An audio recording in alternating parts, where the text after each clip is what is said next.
everyone, and welcome to another episode of Two Strands Full Cross. We're really excited to be back today. I'm Lynsey from Stitching Magic 111, and I'm joined by my lovely co-host Sharon from How She Stitches, and we're super excited to welcome today's guest, the lovely queen of full coverage, our Jen from Jen's Stitchy Corner. Welcome, Jen. So excited to have you on with us today. Hi, everybody. Hi, Jen. So I think we're going to jump straight in with question number one, which is how did you get into cross stitch and what was the first thing that you picked up all those years ago?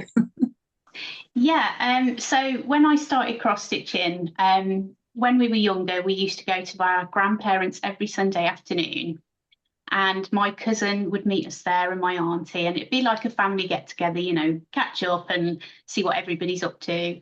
And my cousin had took a cross stitch with her, never seen it before, and straight away, me and my mum wanted to have a go and see if we could, crack it and see if we could try it. And that was it then. We completely fell in love with stitching. So the first project that I ever worked on was a Forever Friends piece. And I think we can all agree, most of us have done a Forever Friends piece. Yeah. That was the thing then, wasn't it? Oh, it really was. I don't think I ever finished mine. Oh, okay.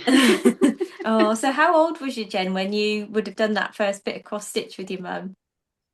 My mum seems to think it was about 8 or 9, around that sort of age, because I did have to check with her because, years just disappear, don't they? Yeah. So yeah, she said it's about 8 or 9. And even back then, I didn't go for small projects. I was always picking these large things that, I don't know why, but that was my, my go-to really. Yeah. Oh, that's lovely to hear. And you've obviously stayed cross stitching all these years. Yeah, I mean, on and off. When my children came along, it did slow quite a lot. Always stitching at some point, but nowhere near the levels that I do now. And now that my children are getting older, I have more time. So yeah, I just, that's it now. Yeah. Oh, so How tell about your us. mum? Oh, yeah. Sorry. Sorry, Sharon, you go. How about your mum? Does she still cross stitch or I know she makes your project bags and things, doesn't she? Yeah, she doesn't stitch anymore. She does more crocheting and knitting. Oh, I think the older she's got, the eyesight's just not there now. So she does prefer to do knitting and crocheting. That's her oh, kind of jam, really. She's really good at crocheting. oh, I am not. I can do the But crochet, I can't knit. Oh, yeah, that's it. I'm no good at neither of them. I've had many failed attempts at crochet. Yeah. So, yeah, not for me. Oh dear. So, Jen, we would love to know what is it that you really love and enjoy so much about the full coverage stitching? Yeah, so what drew me to full coverage. Basically it's the detail you get from full coverage. It's literally like having a painting on your wall. You can't tell that it's cross stitch. It's just the detail you get from a full coverage. I think it's just that next level in stitching. And one of the easiest ways of stitching as well. All you have to do is crisscrossing all across the fabric. So it's just a joy to do. You don't have those horrible half stitches, quarter stitches, back stitch, all the things I think most of us dread in stitching. You don't have any of that. It's just enjoyable. You can zone out. And yeah, that's why I enjoy doing those. Oh, Oh, brilliant. lovely. Do you ever worry that you're not going to be able to finish all of the ones that you started? That big 1 million stitch one? Yeah, I think, it's always in the back of your mind because you start these and of course you do want to see them finished. And Mm. any project you pick up, you do, don't you? You want to see that end result of what you start. So it's always in the back of my mind, but I am hopeful that by the time I retire, I can get all these projects finished. Either that or my kids will have to finish them for me. Oh, do you think you need a bit of a different mindset about the finishes when you are doing a big full coverage, Jen? I think so. I think it has to be, perhaps, it depends on how many you start. So I think perhaps it's more so a case of, if you're doing that one piece that is a million stitches, you've got more chances, obviously, of getting that one done if you go monogamous on it. But if you're starting several, then you do have to think, am I going to see this finished? Is it a project that I can see on my wall? Because I think that's something you really have to think about with full coverages. It has to be something that it's going to be a lifetime project. You need to know that it's going to go on the wall and you're going to love it. So if you're not sure, then it probably isn't worth starting that piece. It's got to be something that's 110% for you. So yeah. Oh, thank you for that. So what is your sort of favourite subjects to cross stitch? I love anything animal related. I think most people can see that in my stitching because I have the wolves, quite a few wolf pieces now, and a few more wolves to start. I've got the Animal Kingdom to start for my birthday, which I absolutely love, the Amy Stewart piece. So yeah, and my tigers that I did, I think I've shown it on the channel. I'm not 100% sure. It's on like a black fabric. And I've said previously, with those sort of pieces, the eyes of the animal are what draw me to it. So I have to be completely swallowed up by that piece to stitch it. So if the eyes aren't right, I won't stitch it, if that makes sense. Yeah. Oh, thank you. I love all the animal ones. I think I saw Rachel from Talking Dog Stitchery is doing the Animal Kingdom. Yeah. She's done quite a a big piece. You say a big piece, but it's probably only a tiny little section. But I know she said that, will I get it finished? I don't know. I Yeah, think you I just was have watching to her channel the other day. It's enjoy the lovely, isn't process it? The of it. progress she's made. Yeah, it's Yeah. lovely. I do like seeing, I think the same as you, where it starts to come together and you see, well, why am I stitching that colour? And then in a few more stitches, you go, that's why. And it's uncovered another little part of the pattern.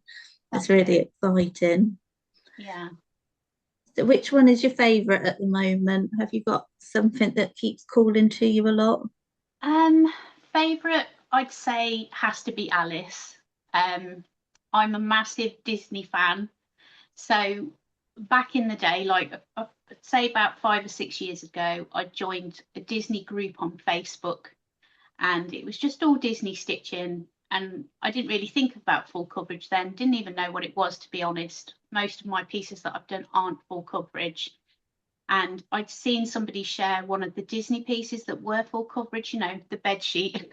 And I thought, wow, that sounds like quite a challenge, and I'm interested in that. I love the way it was looking. You couldn't tell it was cross stitch.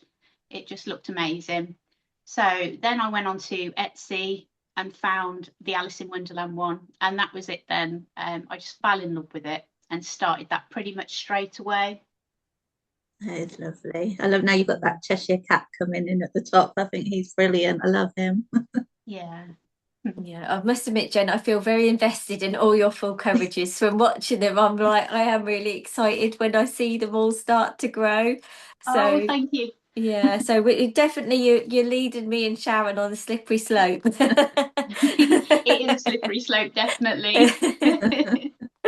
Oh dear. So when thinking about fabric for your sort of full coverages, Jen, what fabric do you prefer? What's your favourite at the moment? So at the moment, I really enjoy working on 25 count even weave, the Lugana. I just love how neat the stitches look. And obviously, the smaller you go in fabric, then, the smaller the project. So the detail is that little bit more immense. And I think 25 count for me is my happy place, because it's not that I can't see it like 28 count or, all those big accounts that I wouldn't enjoy working on, not for a big piece like that. And I wouldn't want to do that to myself, in all honesty. So 25 count is my happy place. It's not too small, it's not too big, it's just perfect.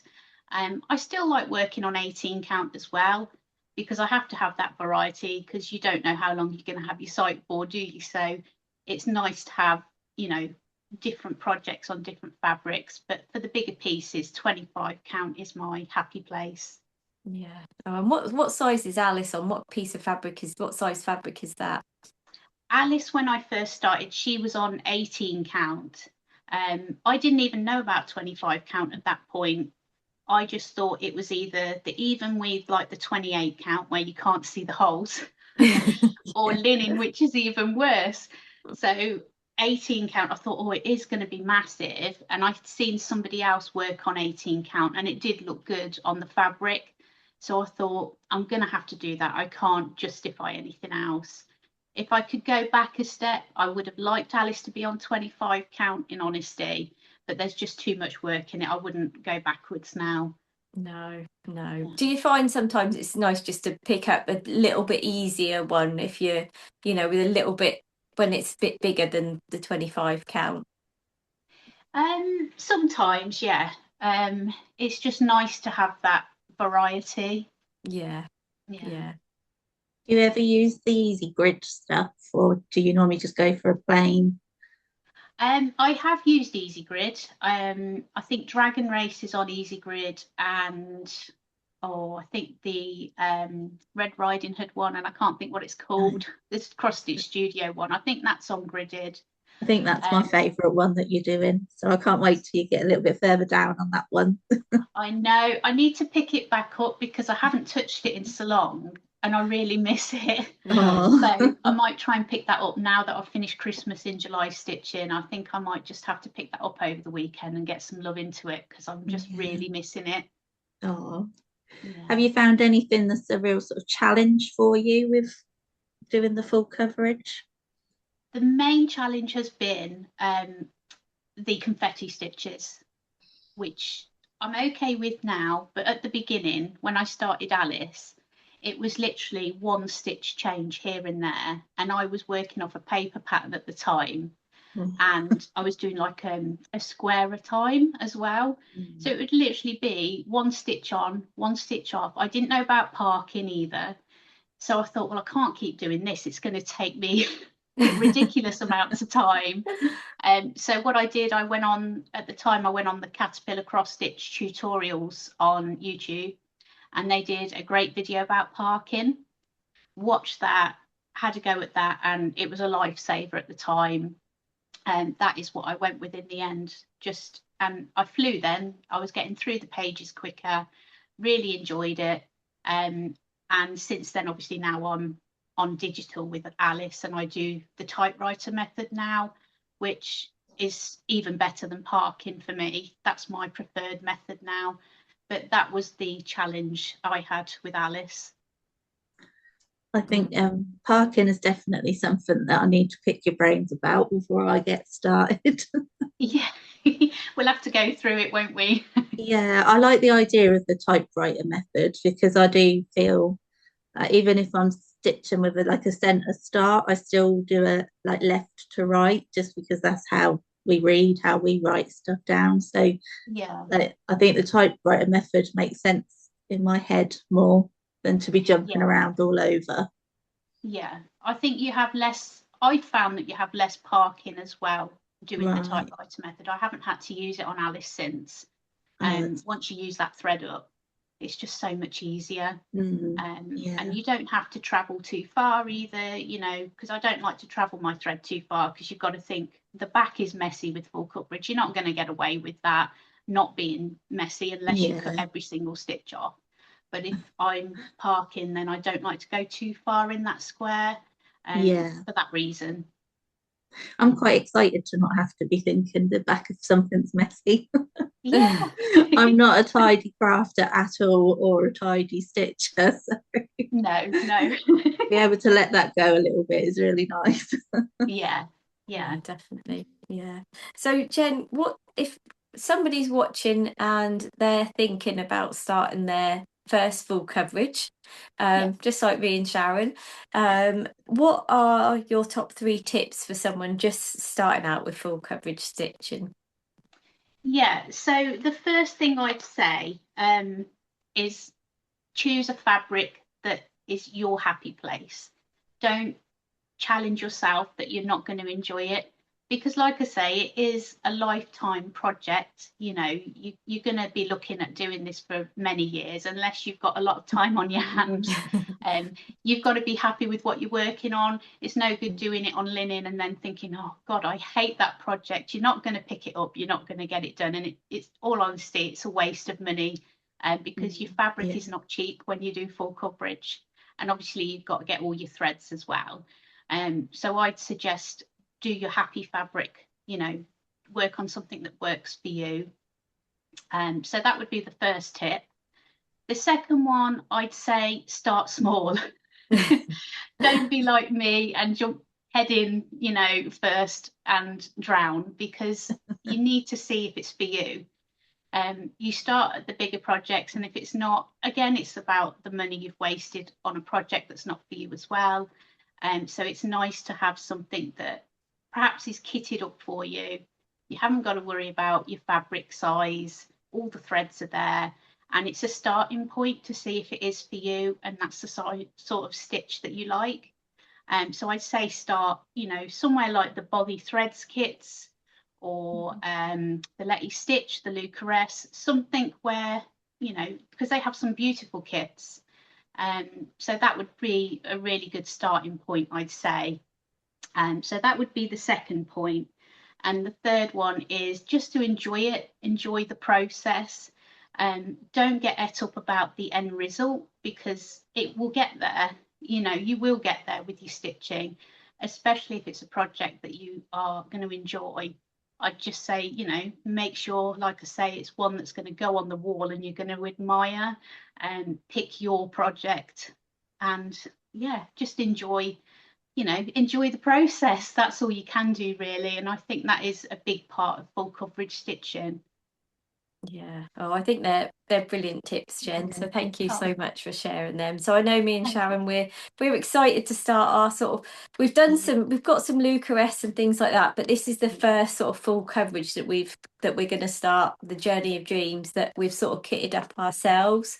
So it feels a bit more like, oh, I'm not just buying a kit, I'm buying something, you know, I'm going up a level here. So it feels a bit more scary. So it's been great to kind of have your take on it all so far. Yeah, we're both stitching with the CXC threads. Are they the ones that you tend to go for? Yeah, so kitting up the big projects, CXC works well. If you're doing 1/1, I'd definitely say CXC.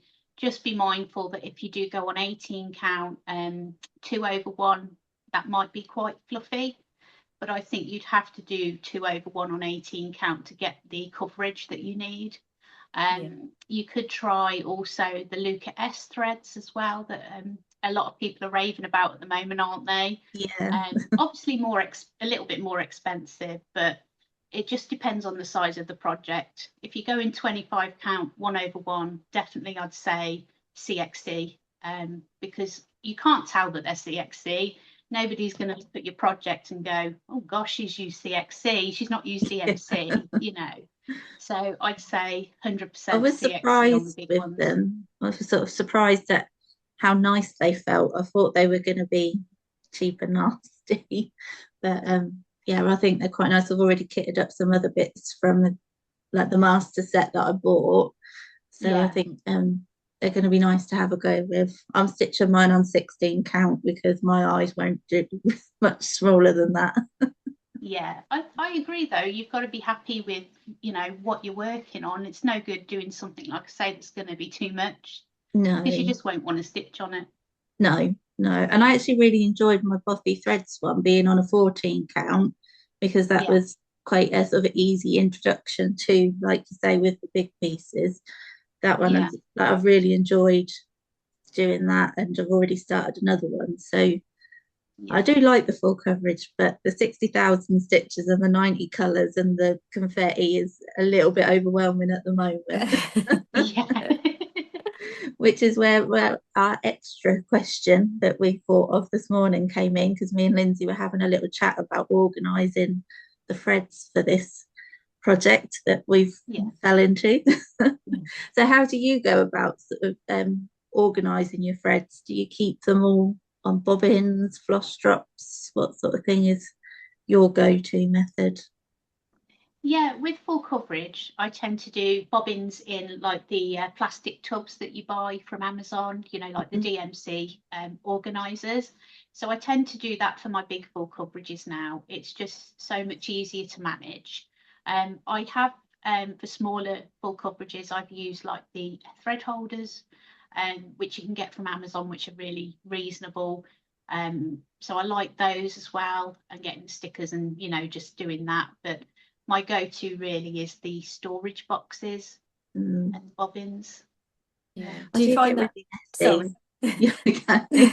I just get really messy with anything. I don't really like the cards with bits on like you get from the Buffy Threads one, because I Yeah, just ended up thinking, oh, I don't want to try and put that back onto there, and I ended up just with that ball of thread. But I know that for like say 90 colours for this pattern is going to be quite a mission for me yeah, and my creative mess.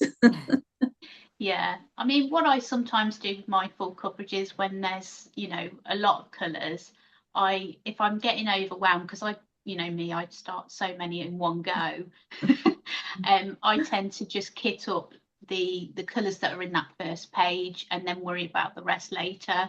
Um, because I'm just bouncing from project to project all the time, it can be a little bit more time consuming that way. Um, but because I'm just bouncing around all the time, that is the way I tend to do it. Yeah. Oh, that's good advice, really. So at least as long as you've got the first lot of colours you're going to need, I suppose that's the most important thing, really, isn't it? Yeah, yeah. Yeah. And do you find that you, with the bobbins and the box, that you can keep things a bit more tidy? Because I am just like Sharon, and I end up with that ball of threads that look a complete mess. Even when I have floss drops, I end up with this, yeah, with this ball somehow and a load of messy threads. So do you think the bobbins are a bit of a tidier way to keep? Do you put all your little bits onto the bobbins, Jen? Yeah, so I tend to have everything on the bobbins, but then when they run out or I haven't got them bobbinated ready, because I pull out, you know, in certain sections, like with Alice, there are sometimes threads on top of those bobbins, Yeah. which I need to sort out. And that's just down to time. They normally just sit there, and I do have to get to them, otherwise they will become a complete mess. But most of them are on bobbins. Yeah, yeah. Oh, we'll have to see how we go. I have bought like some um floss holders which have got all the holes in, like, you know, I don't know, there's probably about 20 holes on a floss, you know, on a floss holder. So I plan to use that for this one. So I'm going to try it out. Um, Yeah. but then we'll see how it goes, whether we're persuaded that this is the way forward and we want to do more full coverage or not. Oh, Oh, I am dear. really excited to do it. I'm excited to start, but then I think, oh, it's quite a mission. Yeah, And yeah. I think everyone's always really keen to say to me, like, oh, what are you stitching? And I think with this one, it's going to be a long time before you see anything of what you are actually stitching. So I hope that it keeps my interest sort of long enough for that to come through. And I think I'm a little bit like I like to like push myself on, and I think if I see something where there's one stitch in a certain color, and I start thinking, is it that important to change or like get one of the threads out and like change over, thread another needle, or could I just do an extra one of the color next to it instead? So I'm hoping that I can be a little bit disciplined. Oh dear, yeah. Is that something that you ever find yourself tempted to do, Jen? Just if there's like one stitch, or are you very disciplined and you'll change a thread and stick to the pattern exactly? And I'd say I'm quite disciplined, because I always think, oh, that stitch has got to be there for a reason. And I'm not brave enough to not stitch it, Yeah. just in case it did go wrong. Um, but the temptation is there, I'd say, because, you know, sometimes it's just one little stitch, you know, and that's it. And you're thinking, oh gosh, and then you put it off, So you'll leave that stitch and you'll think I'll go back to that, and then you forget, and it's just snowballs a little bit like that. Yeah. I think there's one of the colours in the Journey of Dreams that only has 3 stitches in the whole 60,000 stitches of the pattern. So I think, is that really necessary? But I'm going to be good. Isn't it? I'm going to try and be as good as I can and stick with it. Yeah. Oh, it will be exciting to see the overall thing. I think because we both fell in love with well, all 3 of us love the artwork, don't we? I think that's the thing. That was the one that really, I've loved all the other artwork, but this one was one I'd screenshotted it. It was so funny. And then Sharon sent it to me the next day, and I was like, I have looked at this. And then it felt like, I think I meant to stitch this. And because it was 60,000 and a mini, if it had been 600,000, I'd have probably been absolutely not. But I think because it was the 60, I thought, oh, can I give this a go? Yeah. That's next though. That'll be the next one, 60,000. 600,000. Yeah. Oh dear. I think that might be a step too far there, Jen. Yeah. One step at a time. But it feels good to now. Yeah. I think it feels good to have one with this amount on, so that it doesn't feel, well, it is a little overwhelming, but not fully overwhelming, like it's hundreds of thousands of stitches. Yeah. I don't think I'd see an end with that at the moment anyway. I think for me, 60,000, I can see an end point.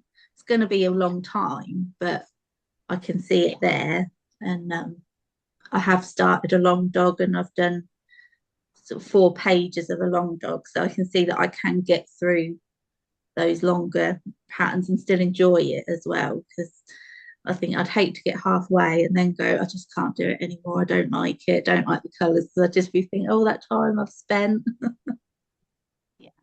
I think that's the good thing about the minis. You just know that you are going to get there with them. You can see an end goal, can't you, with those sort of sizes?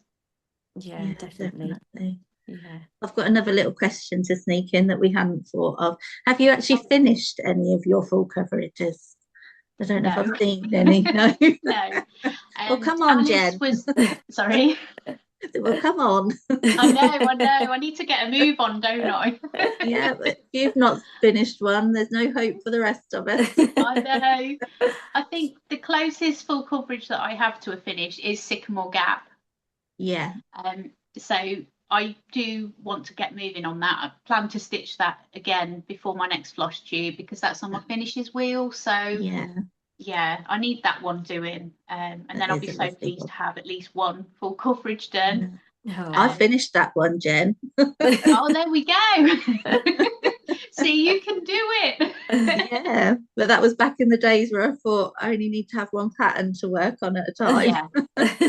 Yeah. And then that was a lot easier to get the stitches done. Yeah, I found that with doing the daily stitching for when I do my daily videos, I really see progress grow on one project when I'm going a bit more monogamous on it. And I think, wow, if I just did this, then it would get done. You know, it wouldn't take long at all. It's stitching up really quickly. But where's the fun in that? We have a new start. Yeah. Yeah. Oh dear. And you've even been getting into a lot more new starts just lately, Sharon, haven't you? I have. Yeah. I think well, probably the beginning of this year, when we were sort of chatting about what we're doing, I was like, I've got this real thing about not being able to start something. And it's a bit like, I love a notebook, and I've got a shelf full of notebooks that I haven't even written one word in because I might ruin them. And to have this big piece of fabric sat there looking all pristine and all the floss all perfect, and it's just sat there on the floss drops, and then that bit of actually, now I've got to make a mark on that fabric, I really struggled with it. But this last couple of weeks, I've just been like, oh, I'm just going to start another one. I'm just going to start another one. And I've had enough of this today. Oh, Lynsey, I've had another start. So I'm just trying to catch up on the whip piles. Yeah. Well, we do need you to catch us up, because that will make me feel much better. Oh dear. I do love all your floss tubes though, Jen. I know I'm going off piste a little bit again with the questions, but Do you find it difficult when you're doing everyday updates, when you do your sort of full coverage months, or do you prefer to have it like a little bit different, like a bit longer in between episodes? Yeah, it can be quite a challenge when I'm filming dailies because it's just like snowball. It's constant stitching, filming, editing, getting it Yeah. up, trying to keep up with messages, which can be really difficult when you're doing dailies. Mm. And then you're back again to try and get those stitches in. And then if you fall behind or something goes wrong, it just pushes everything back. Yeah. Um, so it can be hard, but at the same time, it gives me targets for my projects. Mm. And I see good progress when I do the dailies. It makes me focus on certain projects. So I Yeah. really enjoy that part of it. But I am ready for a rest now from the Christmas ones. Oh, Oh, It'll be bless you. nice to kind of have a break and get back to my full coverages now over the next few weeks because yeah. I've worked on a couple, but it's a lot of them have been neglected. And I really want to pick up Dragon Race as well. I haven't, even completed a row on that piece yet, so Oh. that one needs some love. No, Um, I do love it when you do your sort of 10 days of all your different themes that you have. I really enjoy those videos so much. And I think one of the things that I sort of try and take away from how you do your stitching, Jen, is how you set yourself goals. Because, Mm. I would find, especially now I'm using markup, if I'm doing stitching on an evening, I yeah, try and do like 250 stitches. I try and have that as a goal because before I'd just be pootling along. Perhaps I'd scroll on my phone and then I'm half yeah, watching telly and chatting, and you know what it's like. So yeah, I find the goals do keep me a bit more motivated. So that's yeah, definitely sort of a takeaway from you that I feel like that I really is helping me sort of progress my stitching more. yeah, Um, yeah, but yeah, and it's lovely, obviously, to see you daily as well. Those daily videos are just sort of a lovely little treat at the end of the day to be able to watch. So I know it's a lot of work for you, but I think the rest of us do get a lot of enjoyment Yeah. out of oh, seeing Yeah. your stitching grow. oh, thank you. And you actually follow through with your goals. I think that's amazing. I have all these like, I'm going to do this, I'm going to get this one done. And then I sit down and think, oh, I can't do that. There's nobody telling me I can't do it, or I can do it, or I have to do it. So it just all Yeah, falls by the wayside again. But I think I'd love to be a bit more disciplined, especially with my floss tube. I'd love to be able to make them a more regular thing. yeah, Because I'll say sort of like 2 or 3 weeks, I'll be going, I must record another floss tube, I must do that. And then I tell myself that I haven't got enough to show, and nobody will want to yeah, see these two little projects that I've been working on. That I just need to be again disciplined, I suppose, to actually make myself do things a bit more regularly.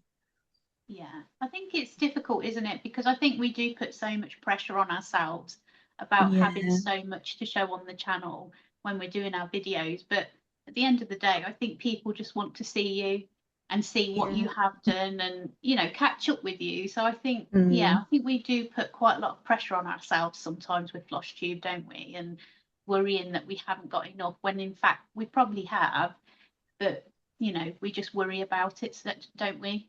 yeah, Yeah, yeah. yeah, yeah, definitely. Yeah. Oh, well, Jen, it's been absolutely amazing talking to you today. Oh, It's very exciting. With me and Sharon have been so excited to talk to the Queen of Full Coverage and quiz you so that we're all prepared for ours. So thank you for sharing all your knowledge on that. So Jen, where can people come and find you on Instagram and YouTube? Just tell us where everyone can find you. And obviously we'll put links below. yeah, of course. So I'm on Instagram, so you can find me as Jen Stitchy Corner. The same on YouTube and also on TikTok, all the same, Jen Stitchy Corner. I'm on all three now. Yeah. Oh, that's brilliant. Thank Lovely. you so much. Yeah. Yeah, Thank you for thank you having so me. much for joining us, Jen. It's been really lovely to chat to you. And thank you to everybody that's stopped by to have a watch and get some tips from the Queen of the full coverages. We'd love to know if this has inspired any of you to have a go yourself. whether anybody would fancy joining us with the journey of dreams that we're actually starting tomorrow. So that's very exciting. The pattern did disappear from the website, but I think we've been told that they're often hidden somewhere. So we might still be able to find a way of getting the pattern if anybody has looked and can't find it. Yeah. But yeah, we'd love to see your progress. Happy to start a group chat if anybody wants to join us so that we can keep up with everybody. But yeah, it's been lovely to chat with you all and with Jen, and hopefully we'll have some new exciting sort of progress to show. Yeah, definitely. So if you've enjoyed our chat with Jen today, and if you haven't already, we would really love you to subscribe and like, just so that we can, keep building the channel and we can bring you more episodes. So we look forward to seeing you all again soon. Thanks ever so much, everyone. Bye. Thank you. Bye.